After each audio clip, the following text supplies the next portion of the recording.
number 9 Tennessee at number 8 Ohio State. Saturday night, 8 p.m. Eastern Time on ABC/ESPN. You have the Ohio State run game against the Tennessee run defense. And ironic, honestly, because going into the year, Dolan, we would say the Ohio State run game was probably going to be the best in America with Quinshon Judkins and TreVeyon Henderson. It's been really struggling this year.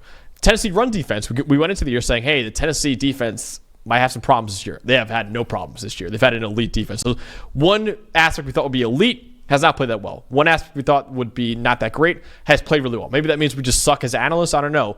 But when you have the Ohio State run game against the Tennessee run defense, what should we be looking out for when the Buckeyes have the ball here? Okay, so we're going to have some overlap here because the conversation's about this offensive line. Yep. And how poorly it's played since Josh Simmons got hurt and then Seth McLaughlin got hurt, and we've got backups and we've got guards playing tackle and all that stuff. And I think the biggest thing for me in the run game, they're still fine when they get outside with Judkins and Henderson, right? When they can, we've seen Chip Kelly kind of call plays and get to the perimeter more with the run game and with the screen game and things like that. But where we've really seen a drop-off is when Ohio State's just trying to run downhill between the tackles. Through the Oregon game, they were running 7 yards a carry between the tackles. Since the game after that, the Nebraska game in Week 9, we're talking about 4.2 yards per carry. Big drop-off, right? And you're talking about a team that just cannot get as downhill as they want to. The run blocking grade, 59.9. The rushing grade, 71.3. The EPA per play sits just outside the top 100 when they run between the tackles. This is what we're talking about. A litany of stats when Ohio State's trying to run between the tackles down the stretch of this season that sit outside the top 80 or even top 100. They just have not been able to get it going between the tackles. The problem is it's so hard, especially with James Pierce Jr. and Josh Josephs manning the edges for the most part, among a really, like you mentioned, a really deep Tennessee defensive line. They got talent all over the place. But what they do better than anything, especially with those two guys on the field, they contain. They don't let you outside. They have the third best run defense grade in the country on runs off tackle. They don't let you. If you're gonna run on Tennessee, you have to run right at them because it's a different thing. They're 59th in run defense grade between the tackles. Teams that have gotten run production against Tennessee, run right downhill. You got to run between the tackles. They're going to make you do it. They keep contained as good as anybody. And I think get some extra bodies going in there. And you look at teams that go with extra tight ends on the field, 12 personnel, things like that. The teams who have given Tennessee some problems. Georgia, right? Beat them. Arkansas, beat them. Florida did it a little bit to them, beat them. There are times, okay, for as much as when you have a team that's struggling to run block, there's some things you can do. You could simplify it. You could go hurry up and try to gas the other team out. You could spread out formations and create light boxes so we have to block less people.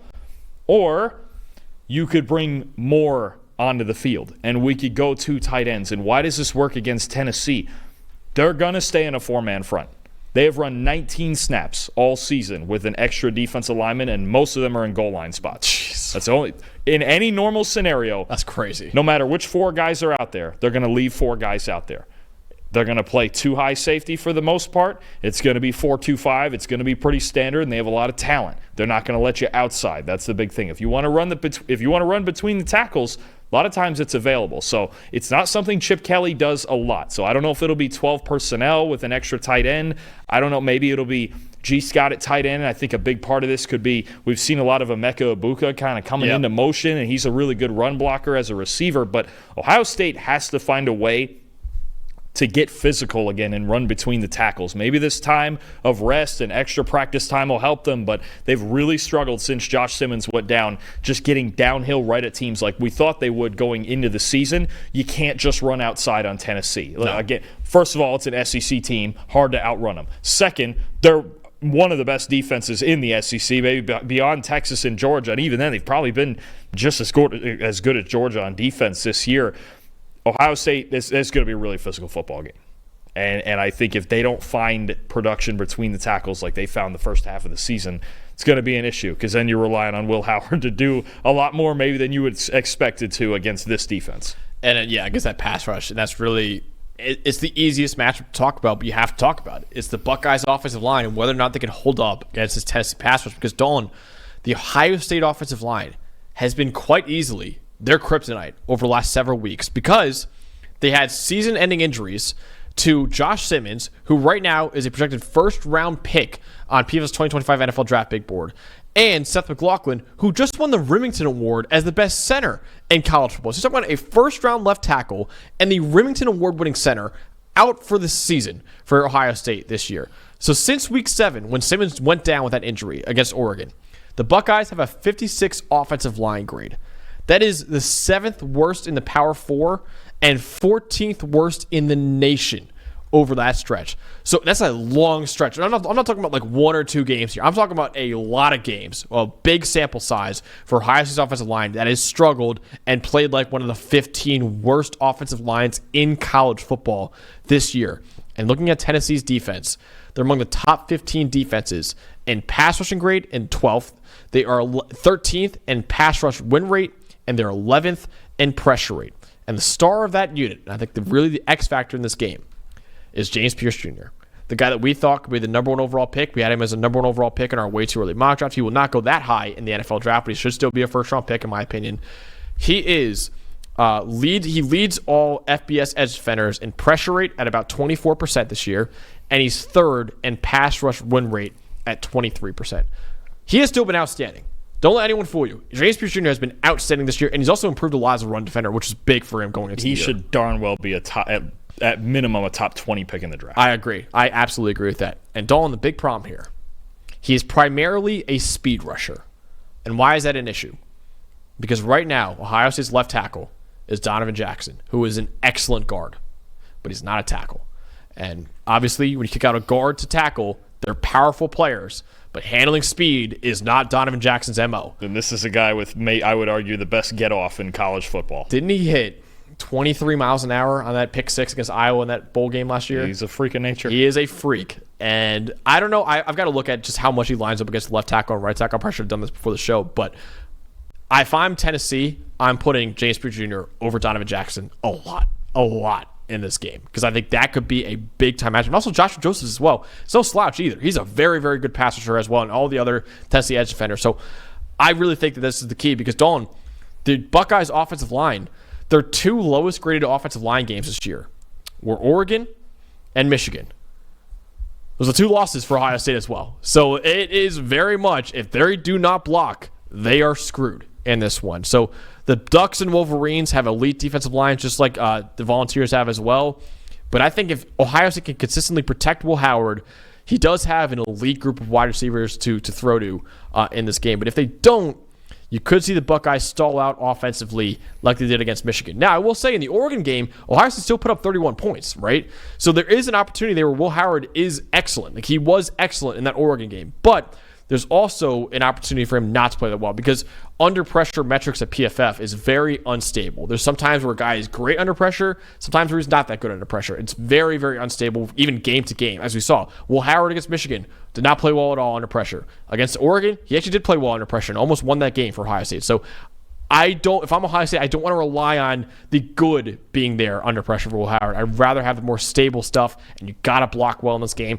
That is by far the biggest matchup in this game, is Ohio State's offensive line and whether or not they could just protect Will Howard enough, and whether or not they can create holes in that run game for Quinshon Judkins and Travion Henderson. Yeah, your question on Pierce about which side, it's about it's a little under 60% that he'll line up over the right tackle, so it's a back and forth. I'd have to look at it again, but if I were guessing, especially with as good as Pierce is, it's probably a wide side and boundary sort of thing, but about 60-40. But even then, if Donovan Jackson's going to see him 42% of the time, well, those are the reps we're going to be looking at for sure, right? So, I mean, it is about the offensive line for Ohio State, because they're obviously loaded everywhere else. And if the crowd wants a skill position sort of thing to go into Ohio State, because we've hardly talked about it at all, it's really a matter of blocking and executing and doing all the basic things. I do think Emeka Egbuka is a big part of this too. If we're looking on the outside, Tennessee much better at covering on the outside than they are in the slot. That's kind of the one part where you can get him. And Egbuka runs, I believe it's 80% of his routes from the slot this season. They've really moved him around and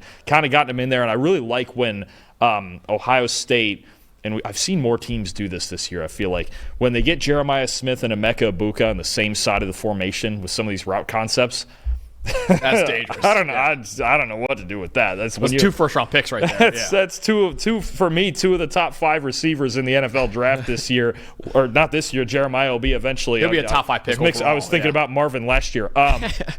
But when these two line up on the same side of the formation and get going 2 different directions, I don't know what to do with them. But I think Ibuka is actually a really key guy in this one. I think Jeremiah, obviously he could just tee off and become a real superstar on a national stage in this game. But I think schematically Ibuka is a guy in the slot that really needs to have a lot of success. But like you mentioned, got to pass protect to even get there. I think Ibuka's the X factor. I do think the most fun matchup to watch maybe in this game is Jermod McCoy against Jeremiah Smith. That is a nasty matchup between Jermod McCoy's been an excellent corner for Tennessee this year, and Jeremiah Smith is an alien for Ohio State at wide receiver. I still don't know how McCoy picked that ball off against Vanderbilt. No, he's no idea. He's a true sophomore, right? I believe so, yeah. So he could be a first-round pick next year, absolutely. Yeah. All right, so let's go over to the other side of the ball, the Tennessee offense. You have the Tennessee passing game in this one, which you're looking out for when Nico Iamaleava has the ball. Okay. Ohio State, I think, has one of the 3 best defenses in the country. And we had talked before about the SMU game.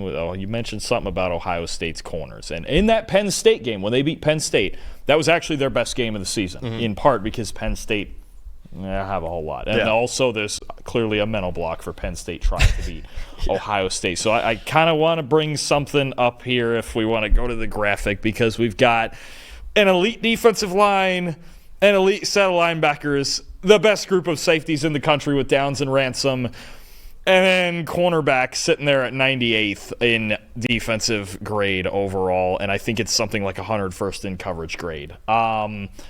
This is where we're at. If Ohio State's corners play well, they have maybe the most well-rounded defense in the country. We saw in the Oregon game, they kind of got exposed. We're talking about Denzel. Burke had a rough game. We're talking about Denzel Burke. We're talking about Davison Igbinosun, both of them with grades under 70 this season. And there's times, I think there was even times we saw in the Indiana game when we were there early in that game where they really went at Igbinosun. And to a point where they started rotating Jermaine Matthews in there just to get Igbinosun a blow to kind of be like, okay, just we need you to calm down, first of all, and quit committing penalties and doing all this stuff. Like, when Ohio State's corners play well, you're not scoring on them. Yeah. That's pretty much where it's at, because I believe outside of the Oregon game, what's the stat I had? They give up 9 points a game. If you take out the Oregon game, it was 8 or 9 points a game.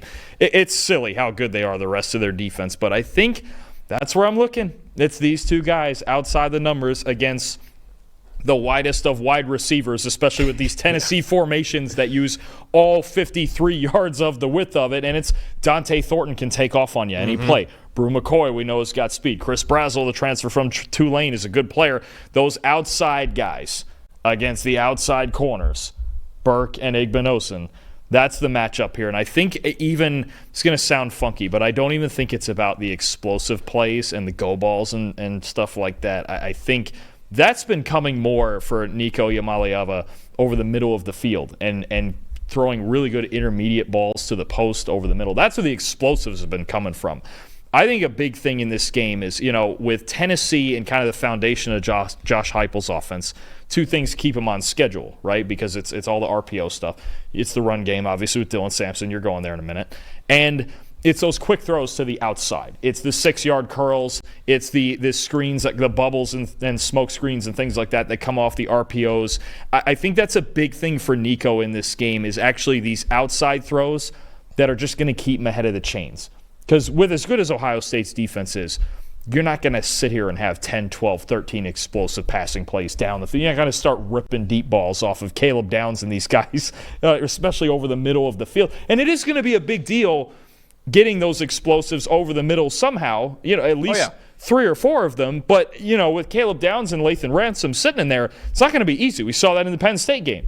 They were refusing to let Tyler Warren get anywhere near the seams. And I would assume it's probably going to be something similar, but that also means you need those guys on the outside to hold up. In Tennessee, they got speed at receiver. And again, staying on schedule.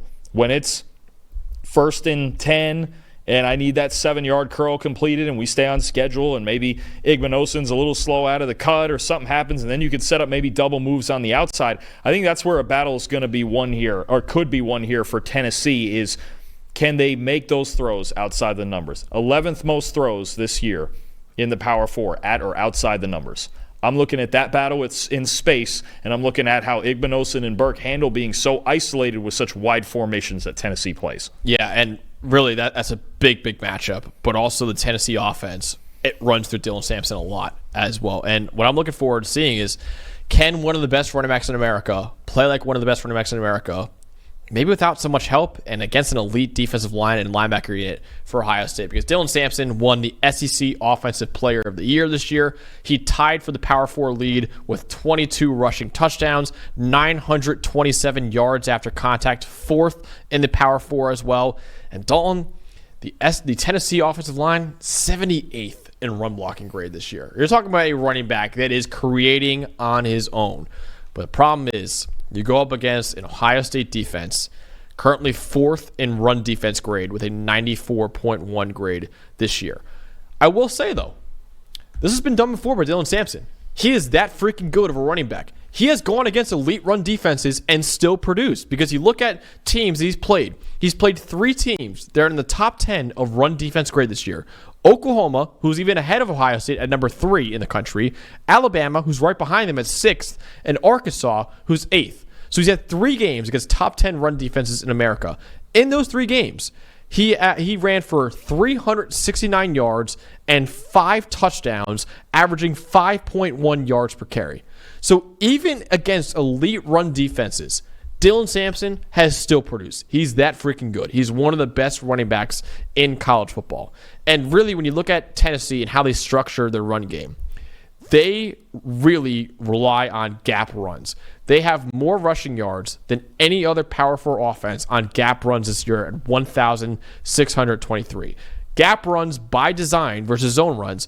By design, gap runs are meant to overpower defensive lines as blockers really try to widen the chosen gap and send as much guys in there as possible. Because I think, another reason why they run that probably so often is they know they don't have the offensive line that can win one-on-one matchups. Say, hey, let's pick one hole and we'll just send as much chaos in there as possible and create a lane for Dylan Sampson to have. But Ohio State has been very strong against gap runs this year. 12th in the nation in run defense grade with a 91.2 run defense grade on gap runs. If the Volunteers are going to pull off the upset and have success offensively, 1, like you just mentioned, they got to attack the outside. Got to win on the outside against those corners. And 2, they need Dylan Sampson to be superhuman again against an elite run defense, against one of the best front sevens in college football. And really, their gap runs have got to be overpowering Ohio State in this game when Ohio State's played really well against them. So I think that is the matchup to watch, is Dylan Sampson can continue playing really well, even against the elite run defense like he's done all year.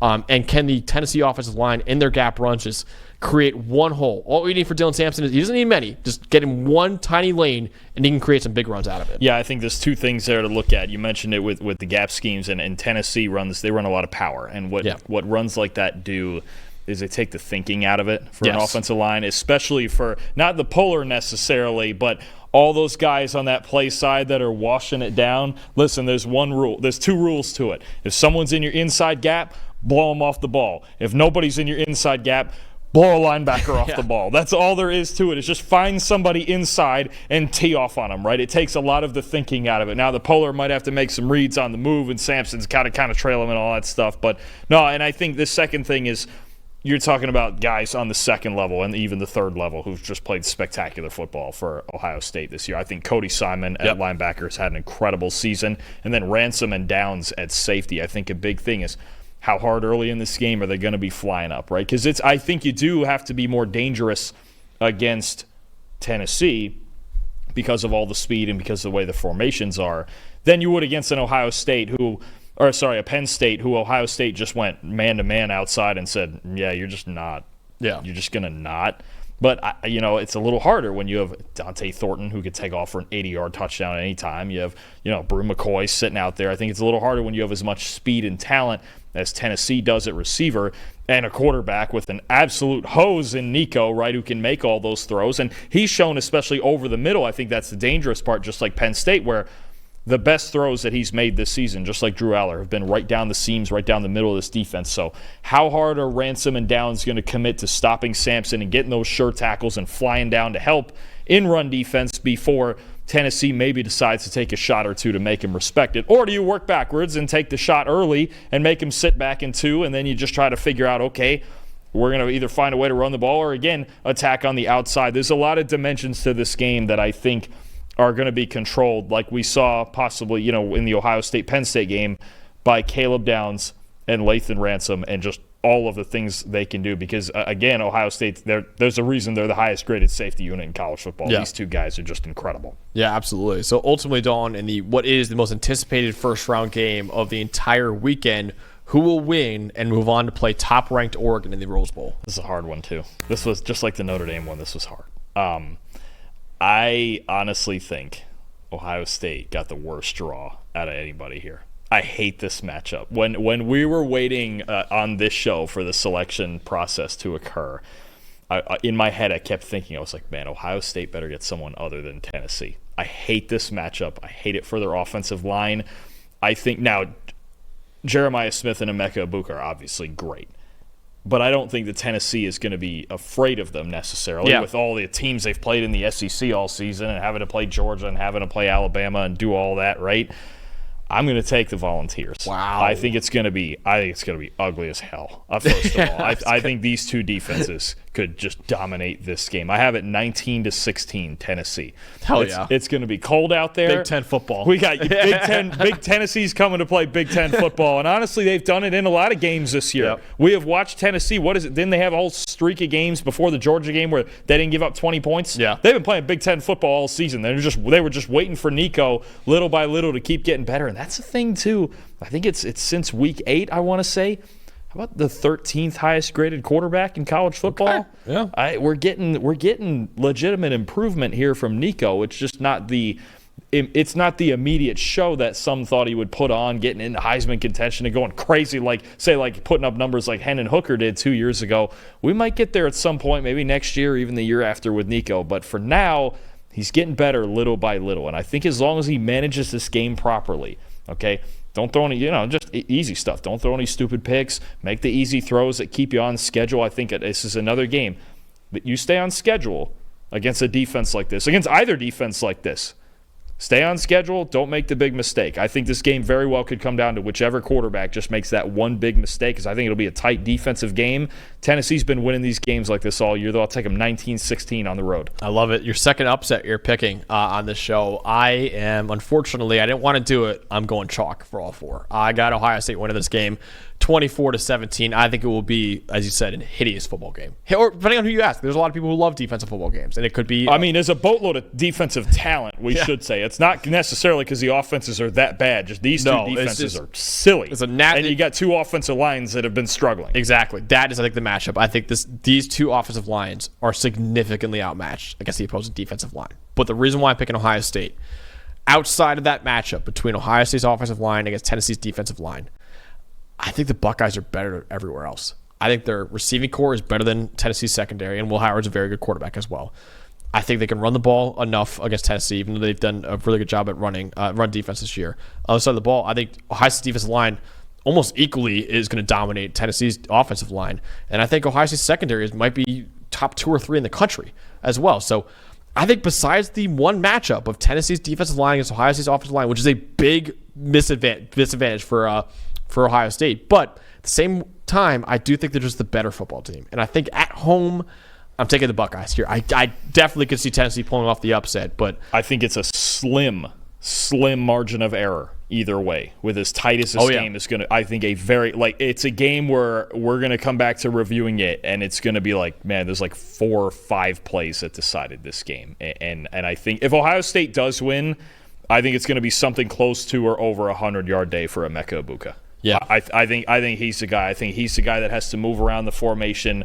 Again, Tennessee covers on the outside much better than they do in the slot. He's also a guy, we mentioned before, motioning into blocking and in the run blocking schemes, and I think that could help a lot if they can create those kind of hat-on-hat or even 7-on-6 up front in the box to bother Tennessee between the tackles a bit. I think Egbuka might have to be their best offensive player in this game. But it very well could just come down to margin of error, could come down to something small but not small, like a Caleb Downs punt return like we saw against Indiana. I think it's going to come down to a handful of plays and who makes a big mistake. It's going to be tight. So here on the PFF College Football Show, obviously with all the grades and metrics that we have, we take the emotion out of it, right? We have numbers that can tell you everything. But the one thing I'll say about this game as well, or I'm really interested in seeing, 3 weeks ago, Ohio State just got their mentalities decimated, right? They lost to Michigan in a game that nobody thought they could lose. What is their mentality like 3 weeks later? I think even throughout the stadium, I was talking to someone about this earlier. Like, I think the Notre Dame game and the stakes in that Indiana stuff is going to be just super electric, exciting. I think Penn State, that crowd, Penn State home crowd. It's a whiteout too. They're doing a whiteout for that game. I think the Texas game, I think they're going to be like excited. It's going to be fun, and they're still the 5 seed. They feel like they got it. There's a nervous energy there. There's a nervous energy there in Ohio State. I think there's maybe none more so than Ryan Day on the sidelines. I think there's a tension there. And was I reading something earlier that there's like a boatload of Tennessee fans making their way up to Columbus? I bet there are. I don't know what the actual number is or if they're exaggerating or whatever. But there's talk about Mike Vrabel eyeing the job. This is a big game for Ryan Day. It feels like this is a game, especially the way it's going to be played, because we know it's going to be close to the vest. It's going to be tension. I feel like we're going to be tense watching it because it's just going to be like, oh man. I think so. I don't want to talk about job security too much on this show, but I think he can survive losing to Oregon and say that's the best team in the country, right? You can't lose this game. At home too, it's rough. You can't. This could be the nail in the coffin. If they're down at halftime, it's going to get real nervous in there. Yeah. So I think that's another thing too. Again, we can't have any stats that quantify the emotions that go into this game, but there is a nervous energy around Columbus. That maybe they lose to Michigan and they say, "Fuck that. We're going to come out and show why we're the best team in the country." Maybe that's what happens. Like maybe they're pissed off. They're going to play pissed off, or maybe they just. I don't know. Maybe they lose their kind of edge after that like brutal loss to Michigan. I don't know. So that's a big thing to talk about in that game as well. The mentality of the Buckeyes going. You know what's funny? I don't know. This was a random thing that popped in my head when I was going through all this too. You know, it wouldn't shock me in that game overtime. Yeah, it would not be the least bit shocked. Yeah, that's a big game too. It's so big, Dalton. We tried to get credentialed for that game. We couldn't even get it. Yeah. They're like, hey, sorry. We don't have room. Sorry. They didn't want us making them more nervous. No, exactly. It makes sense. Yeah. Hey, thanks for watching another episode of the PFF College Football Show. Please make sure you guys subscribe to the channel. Also, subscribe to PFF Plus at subscribe.pff.com for all of the same data and grades that we use in our show, plus fantasy tools, betting tools, and our mock draft simulator.